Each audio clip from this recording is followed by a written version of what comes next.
وہ غریب صحابی جن کا اکثر دن فاقے سے گزارا کرتا تھا، ایک دن سرکار دو عالم صلی اللہ تعالی علیہ وسلم نے پوچھ لیا، اے میرے غلام کیا حال ہے؟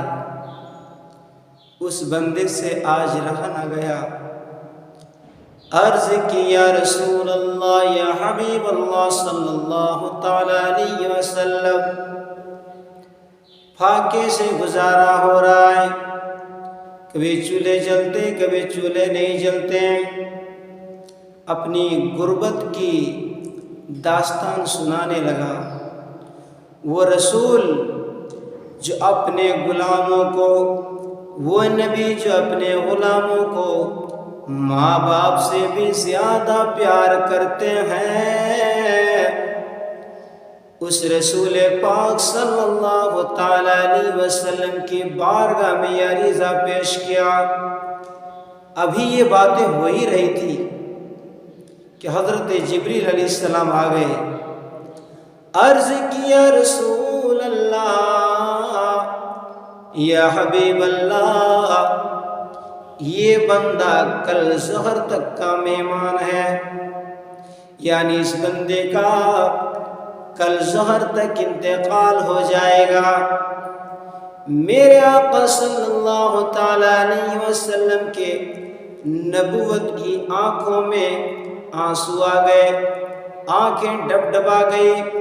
میرے نبی نے ان آنسوؤں کو روک لیا، پھر فرمایا اپنے غلام سے، اس غریب صحابی سے پھر فرمایا، اے میرے غلام، اچھا تو اپنی وہ خواہش بتا جو تمہارے دل میں بہت زیادہ ہے اور وہ حسرت تمہاری پوری نہیں ہوئی ہے، وہ خواہش تمہاری پوری نہیں ہوئی ہے۔ میرے آقا صلی اللہ تعالی علیہ وسلم کے طرف سے یہ آفر تھا۔ اللہ اکبر کبیرہ۔ اس بندے نے عرض کیا، یا رسول اللہ، یا حبیب اللہ صلی اللہ تعالی علیہ وسلم، لوگوں کی زبان سے سنتا ہوں میٹھا، مگر میٹھا کیا چیز ہے مجھے نہیں معلوم ہے آقا۔ آقا میرے دل میں یہ خواہش ہے اور میں نے جس چیز کو کبھی حاصل نہیں کیا، جس کا ذائقہ مجھے کبھی نہیں ملا، حضور مجھے میٹھا کھانے کی خواہش ہے، مجھے میٹھا کھانے کی خواہش ہے۔ میرے نبی نے فرمایا اور بتا، اور کون سی خواہش ہے؟ عرض کی یا رسول اللہ صلی اللہ علیہ وسلم، میں شادی کرنا چاہتا ہوں، میں یہ چاہتا ہوں کہ میرا بھی نکاح ہو جائے، مگر غریب ہوں، کون مجھے اپنی لڑکی دے گا؟ کون اپنی لڑکی کا میرے ساتھ نکاح کرے گا؟ اللہ کے پیارے نبی صلی اللہ تعالی علیہ وسلم نے ارشاد فرمایا، کوئی لڑکی ہے تیری نظر میں؟ کہاں یا رسول اللہ؟ بالکل ہمارے پڑوس میں، جسٹ بغل میں ہے، مگر مجھے کوئی اپنے کھاتے میں نہیں لاتا ہے، میری طرف کوئی توجہ نہیں دیتا ہے، میں غریب ہوں۔ میرے آقا صلی اللہ تعالی علیہ وسلم نے ارشاد فرمایا، ابو بکر صدیق کو بلاؤ، حضرت عثمان غنی کو بلاؤ، حضرت مولا علی کو بلاؤ، حضرات گرامی صحابہ کرام کو بلایا گیا۔ میرے نبی نے فرمایا، اس بندے کو جا کر کے میرے طرف سے یہ پیغام دے دو کہ میں اپنے اس غلام کا نکاح اس کی لڑکی سے کرنا چاہتا ہوں۔ بس میرے آقا کا حکم تھا، میرے مصطفیٰ جان رحمت صلی اللہ تعالی علیہ وسلم کا حکم تھا، شادی مکمل کر لی گئی۔ بھلا آقا کی باتوں کو کون ٹھکرا سکتا ہے؟ اس نے بھی منظوری دی دی، پھر اس غلام کی شادی ہو گئی، اس غلام کا نکاح ہو گیا۔ میرے نبی نے فرمایا، حضرت عثمان غنی سے کہہ دو کہ ان کے خزانے سے ایسا میٹھا تیار کیا جائے جیسا میٹھا آج تک کسی نے کھایا ہی نہیں، جیسا میٹھا آج تک کسی نے کھایا ہی نہیں ہو، وہ میٹھا تیار کرایا گیا۔ پھر اس بندے کے سامنے حاضر کیا گیا۔ میرے آقا صلی اللہ تعالی علیہ وسلم نے اپنے غلام سے فرمایا، اے میرے غلام جا اور اس میرے غریب صحابی کے گھر کے سامنے بیٹھے رہنا، جو ہی رونے دھونے کی آواز آئے، جو ہی رونے دھونے کی آواز آئے تو مجھے آ کر کے خبر دینا۔ میرے آقا صلی اللہ تعالی علیہ وسلم سب سے زیادہ اپنی امت سے پیار کرتے ہیں۔ اسی لیے کسی شاعر نے کہا ہے امت کا غم عظیم ہے سرکار کے لیے، امت کا غم عظیم ہے سرکار کے لیے، امت کا غم عظیم ہے،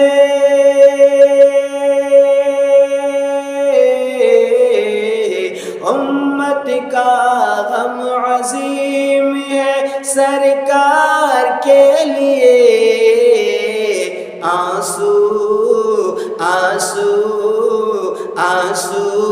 بہا رہے ہیں گنہگار کے لیے، آنسو بہا رہے ہیں گنہگار کے لیے۔ اور میرے پیارے بھائیوں، میرے آقا کے دیوانوں، آمنہ کے لال کے چاہنے والوں، میرے نبی نے غلام کو بھیج دیا، میرے مصطفیٰ جان رحمت شمع بزم ہدایت آقا صلی اللہ علیہ وسلم نے اپنے غلام کو بھیج دیا، فرمایا ظہر سے لے کر عصر تک اس کے گھر کے سامنے بیٹھے رہنا، چونکہ حضرت جبریل خبر دے چکے تھے یہ بندہ ظہر تک کا مہمان ہے، ظہر کے بعد اس بندے کا انتقال ہو جائے گا۔ میرے نبی نے غلام کو بھیج دیا کہ جو ہی رونے دھونے کی آواز آئے مجھے خبر کرنا۔ وہ غلام چلا گیا، گھر کے سامنے جا کر کے بیٹھ گیا۔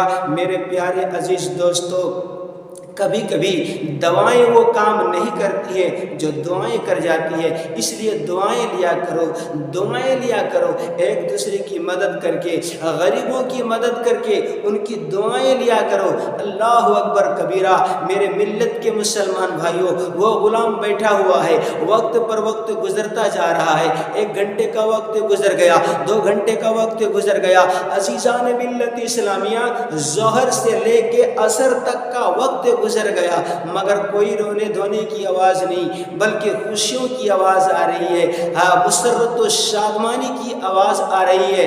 ملت کے مسلمان بھائیوں، وہ غلام میرے آقا صلی اللہ تعالیٰ علیہ وسلم کی بارگاہ میں حاضر ہوتا ہے، عرض کرتا ہے یا رسول اللہ، یا حبیب اللہ، ظہر سے لے کے عصر تک کا وقت ہو گیا، مگر کوئی رونے دھونے کی آواز نہیں، کوئی غم کے آثار نمودار نہیں ہوئے، بلکہ خوشیوں کا ماحول ہے۔ میرے آقا سجدے میں گر گئے، عرض کیا یا اللہ، پروردگار عالم، جبریل خبر دے چکے تھے وہ بندہ ظہر تک کا مہمان ہے، مگر آخر وجہ کیا ہے، اس کا تو انتقال نہیں ہوا۔ آواز آئی میرے محبوب، آپ کے کرم سے زندگی میں پہلی بار اس بندے کو میٹھا ملا تھا، پہلی بار اس بندے کو نیک بیوی ملی تھی، دونوں میاں بیوی بیٹھے ہوئے تھے، میٹھا کھانے کی تیاری ہو رہی تھی، اتنے میں ایک سائل آتا ہے، صدا لگاتا ہے، بھوکا ہوں اللہ کے نام پر کچھ دے دو، بھوکا ہوں اللہ کے نام پر کچھ دے دو۔ اے میرے پیارے محبوب، او میرے پیارے محبوب، اس بندے نے جس نے زندگی میں کبھی میٹھا نہیں کھایا تھا، اپنی خواہش کی چیز کو صرف میرا نام سن کر کے قربان کر دیا۔ بیوی سے پوچھتا ہے میری شریک حیات کیا کیا جائے، میں نے زندگی میں کبھی میٹھا نہیں کھایا ہے، پہلی بار سرکار کے کرم سے میرے گھر پہ میٹھا آیا ہے، اب کیا کیا جائے۔ نیک بیوی کہتی ہے جیسی آپ کی مرضی۔ اس بندے نے کہا کہ یہ میٹھا مجھے دے دیتے، وہ بندہ بھوکا ہے، صرف میرا نام سن کر کے اس بندے نے سائل کو میٹھا دے دیا۔ میری رحمت کو یہ گوارا نہیں ہے، میری رحمت کو یہ گوارا نہیں ہے۔ کیوں؟ اس لیے کہ جب اس سائل کو میٹھا ملا، اس نے میٹھا کھایا اور دعائیں دی، اللہ تیرے خوشیوں کو سلامت رکھے، مولا تیرے خوشیوں کو سلامت رکھے، اللہ رب العالمین اس خوشیوں کو سلامت رکھے۔ اے میرے محبوب، جس بندے نے اس بندے کو دعا دی کہ خوشیوں کو سلامت رکھے، میری رحمت کو یہ گوارا نہیں ہوا جب میرے نام پر اس نے اپنی خواہش کی چیزوں کو قربان کر دیا، میں نے بھی اس کی حیات کو بڑھا دیا۔ مشکل جو سر پہ آ پڑے تیرے ہی نام سے ٹلی، مشکل جو سر پہ آ پڑے تیرے ہی نام سے ٹلے، مشکل کشا ہے تیرا نام، تجھ پر درود اور سلام، مشکل کشا ہے تیرا نام، تجھ پر درود اور سلام۔ صلی علی نبینا، صلی علی محمد، صلی علی نبینا، صلی علی محمد۔ تو میرے عزیز دوستو، کبھی کبھی وہ کام جو دوا نہیں کرتی ہے دعا کر جاتی ہے۔ قربان جائیے، خیر الناس بعد الانبیاء، خیر البشر بعد الانبیاء سیدنا ابو بکر صدیق رضی اللہ تعالیٰ عنہ، انتقال کا وقت قریب آیا، مولا علی رضی اللہ تعالیٰ عنہ کو بلا کر کے فرمایا، علی جب میرا انتقال ہو جائے مجھے نیا کفن مت دینا۔ یہ کون کہہ رہے ہیں؟ وہ ابو بکر صدیق رضی اللہ تعالیٰ عنہ کہہ رہے ہیں جن کا مرتبہ اتنا بڑا ہے کہ ایک دن میرے نبی نے حضرت جبریل سے پوچھا تھا کہ جبریل، اگر اللہ رب العالمین تمہیں اجازت دے دے کہ تو انسان بن جائے تو کیا بننا پسند کرے گا؟ جیسے ہر انسان کے دل کی خواہش ہوتی ہے کہ میں یہ بن جاتا، میں وہ بن جاتا، میں ایسا ہو جاتا، میں ویسا ہو جاتا۔ لیکن ابو بکر صدیق رضی اللہ تعالیٰ عنہ کا مرتبہ، میرے نبی نے جبریل سے پوچھا تھا، جبریل اگر اللہ تعالیٰ تجھے انسان بنا دے، انسان بننے کا موقع دے دے تو کس طرح انسان بننا چاہے گا؟ حضرت جبریل علیہ السلام نے عرض کیا تھا، یا رسول اللہ، اگر اللہ رب العالمین مجھے انسان بننے کی اجازت دے دے، مجھے انسان بنا دے، تو میں ابو بکر صدیق رضی اللہ تعالی عنہ کی طرح بننا چاہتا ہوں۔ وہ صدیق اکبر جن کے بارے میں میرے آقا صلی اللہ تعالی علیہ وسلم نے حضرت عائشہ سے فرمایا تھا، عائشہ آسمان میں جتنے تارے ہیں اتنے حضرت عمر کی نیکیاں ہیں۔ امی عائشہ نے عرض کیا تھا، یا رسول اللہ تو پھر میرے ابو کی نیکیاں کہاں گئی؟ میرے نبی نے فرمایا تھا، عائشہ ابو بکر صدیق کا مرتبہ تو وہ ہے کہ جتنے ساری دنیا میں جتنے لوگ ہیں اور ساری دنیا کے سارے لوگوں کی نیکیوں کو ایک طرف رکھا جائے اور تیرے باپ، تیرے والد بزرگوار سیدنا ابو بکر صدیق رضی اللہ تعالیٰ عنہ کی تمام زندگی کی نیکیوں کو ایک طرف رکھا جائے، بلکہ ایک روایت میں آتا ہے کہ ایک رات کی نیکیوں کو ایک جگہ رکھا جائے تو تمام لوگوں کی نیکیوں سے زیادہ وزن تیرے ابو کی ایک رات کی نیکیاں ہوں۔ وہ ابو بکر صدیق کہہ رہے ہیں، علی جب میرا انتقال ہو جائے تو مجھے نیا کفن مت دینا۔ مولا علی نے عرض کیا تھا، اے ابو بکر صدیق آپ تو امیر المومنین ہیں، آپ تو پہلے خلیفہ ہیں، آپ کو نیا کفن کیوں نہ دیں؟ میرے بھائیوں، میرے عزیز دوستو سنو، حضرت سیدنا ابو بکر صدیق رضی اللہ تعالیٰ عنہ نے جو جواب دیا تھا وہ سننے کے لائق۔ آج مسلمانوں کا حال یہ ہے، مسجد میں آتے ہیں اور اگر 10 روپیہ دینا ہو تو وہ نوٹ نکالتے ہیں جو پھٹا ہوا ہے، جو پھٹا ہوا ہے۔ 2 نوٹ نکالے، ایک کڑکڑیا ہے، ایک پھٹا ہوا، تو پھٹا ہوا نوٹ کو ڈبے میں ڈالتے ہیں۔ آج کے لوگوں کا حال یہ ہے، حالانکہ حکم ہے کہ سب سے پیاری چیز کو خدا کی راہ میں قربان کی جائے، خدا کے گھر میں دیا جائے۔ کہتے ہیں کہ دعا قبول نہیں ہوتی، 3 جگہ سے پھٹا ہوا نوٹ دے گا ڈبے میں تو دعائیں قبول ہوگی۔ سب سے عزیز چیز کو قربان کرنے کا حکم۔ سیدنا ابو بکر صدیق رضی اللہ تعالیٰ عنہ نے جب فرمایا علی مجھے نیا کفن مت دینا، پرانا کفن دینا، حضرت علی نے کہا کیوں؟ آپ تو امیر المومنین ہیں، آپ تو خیر البشر بعد الانبیاء ہیں، آپ کو نیا کفن کیوں نہ دیں؟ تو ابو بکر صدیق رضی اللہ تعالیٰ عنہ نے جو جواب دیا تھا وہ سننے کے لائق ہے۔ سیدنا ابو بکر صدیق رضی اللہ تعالیٰ عنہ نے ارشاد فرمایا اے علی میں اس لیے کہہ رہا ہوں، اس لیے میں نیا کفن سے منع کر رہا ہوں، مجھے پرانے کفن میں مجھے پرانا کفن دے دینا، مجھے پرانا کفن میں دفن کر دینا، اور میرے نئے کفن کے پیسے سے مدینے کے بیواؤں اور غریبوں کے دوپٹے کو بنا دینا۔ اسے کہتے ہیں نبی سے پیار، اسے کہتے ہیں خدا کا خوف، اسے کہتے ہیں رسول پاک صلی اللہ تعالی علیہ وسلم کی محبت میں سرشار ہونا۔ اللہ اکبر، نیکیاں یہ وہ ابو بکر صدیق ہیں جن کے پاس بھی آئی کا کنفرم ٹکٹ ہے، جنہیں سرکار دو عالم صلی اللہ علیہ وسلم نے دنیا ہی میں جنتی کا، ان 10 صحابہ میں جنہیں عشرہ مبشرہ کہا جاتا ہے ان میں ایک سیدنا ابو بکر صدیق رضی اللہ تعالیٰ عنہ بھی۔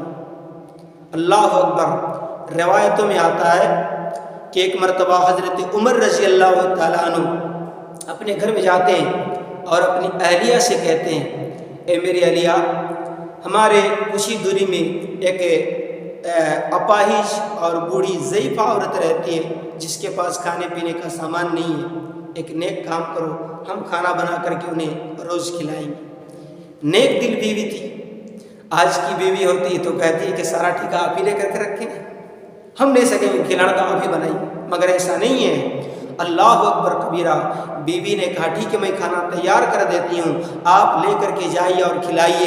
بیوی نے کھانا تیار کر دیا، حضرت عمر رضی اللہ تعالیٰ عنہ لیتے ہیں، کھانا لے کر کے پہنچتے ہیں، جا کر کے کہتے ہیں اے مائی میں مدینے کا عمر ہوں، کھانا لے کر کے آیا ہوں، یہ لے کھانا کھا لے۔ وہ ضعیفہ کہتی ہے اے عمر بہت بہت شکریہ، لیکن تھوڑی ہی دیر پہلے مجھے اللہ کا کوئی نیک بندہ کھلا کر کے گیا ہے، لہٰذا بھی کھانے کی خواہش نہیں ہے۔ حضرت عمر رضی اللہ تعالیٰ عنہ وہ کھانا لے کر کے گھر آ گئے۔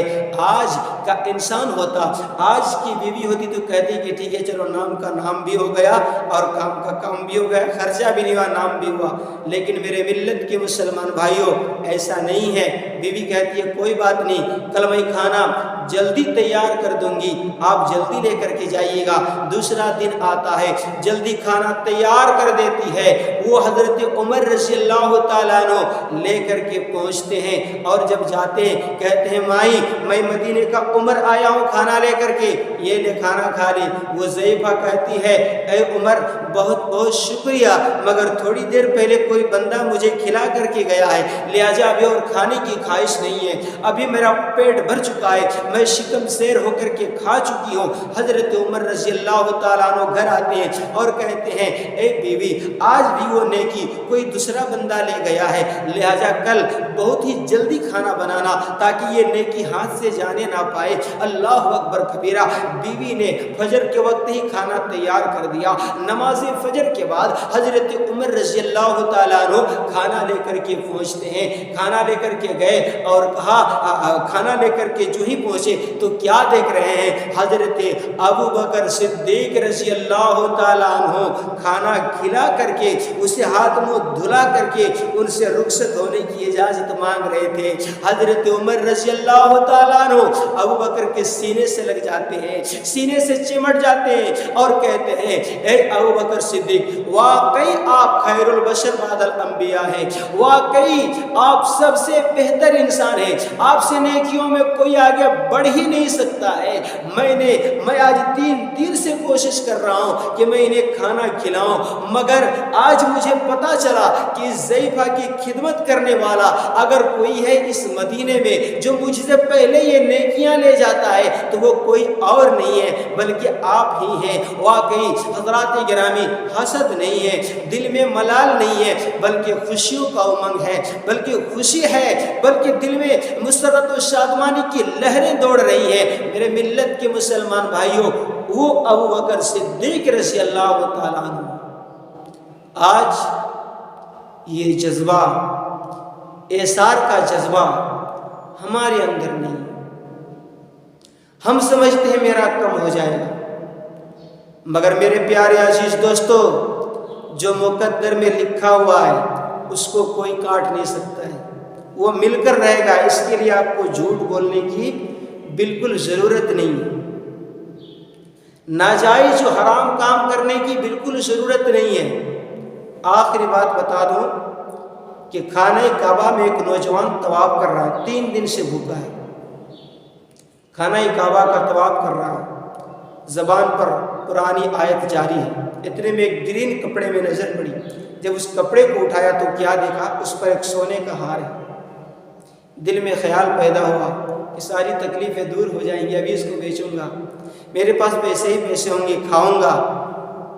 مگر دل میں خیال آیا کہ یہ تو تمہارا نہیں ہے، یہ کسی اور کا ہے، کل قیامت کے دن اس نے پکڑ لیا تو تیرا کیا بنے گا؟ ان کے نفس مطمئنہ نے وہ چیز لینے نہیں دیا، قوت ایمانی نے وہ سونے کا ہار لینے نہیں دیا، بلکہ اعلان کرنے پر مجبور ہوئی اور اعلان کرنے لگے، بھائیوں مجھے یہ ہار ملا ہے، کس کا ہے لے جاؤ۔ ایک سفید داڑھی والے بزرگ بابا جی وہاں پر پہنچے اور کہا، بابا یہ میرا ہار ہے، مجھے دے دی، پھوکے دی۔ حج کی مدتیں ختم ہوتی ہیں، سارے حجاج اپنے اپنے وطن کو لوٹنے لگے، یہ بندہ بھی آنے لگا۔ یہ وہ دور تھا جب لوگ پانی جہاز میں سفر کیا کرتے، جس جہاز میں یہ نوجوان سوار تھا، اچانک طوفان آتا ہے، جہاز کے اندر پانی گھس جاتا ہے اور جہاز کبھی ڈوبتا ہے کبھی اٹھتا ہے۔ کپتان نے اعلان کر دیا، اللہ کو یاد کریں، اب ہم میں سے کوئی بھی زندہ نہیں رہے گا، ہم اسی سمندر میں زندہ دفن ہو جائیں گے۔ اللہ اکبر کبیرہ، لیکن جب تک دانا ہے اس وقت تک آپ کی موت نہیں آ سکتی، جب موت آ جائیں گی تو کوئی آپ کو بچا نہیں سکتا۔ کسی شاعر نے کہا ہے، بلبلو ایک دن سے چمن سے آشیانہ اٹھانا پڑے گا، بلبلو ایک دن سے چمن سے آشیانہ اٹھانا پڑے گا، بلبلو ایک دن سے چمن سے آشیانہ اٹھانا پڑے گا، اٹھ گیا جس گھڑی اب دانا، اٹھ گیا جس گھڑی اب دانا، چھوڑ کر سب کو جانا پڑے گا، اٹھ گیا جس گھڑی اب دانا، چھوڑ کر سب کو جانا پڑے گا۔ جہاز میں پانی گھس گیا، سارے لوگ جہاز میں ڈوب گئے، پانی کے اندر دفن ہو گئے، مگر اللہ تبارک و تعالیٰ نے اس نوجوان کو ایک پٹے پر رکھ دیا، ایک پٹا پہ یہ نوجوان بیٹھا ہے، پٹا تیر رہا ہے، میرے رب نے اس نوجوان کو بچا لیا۔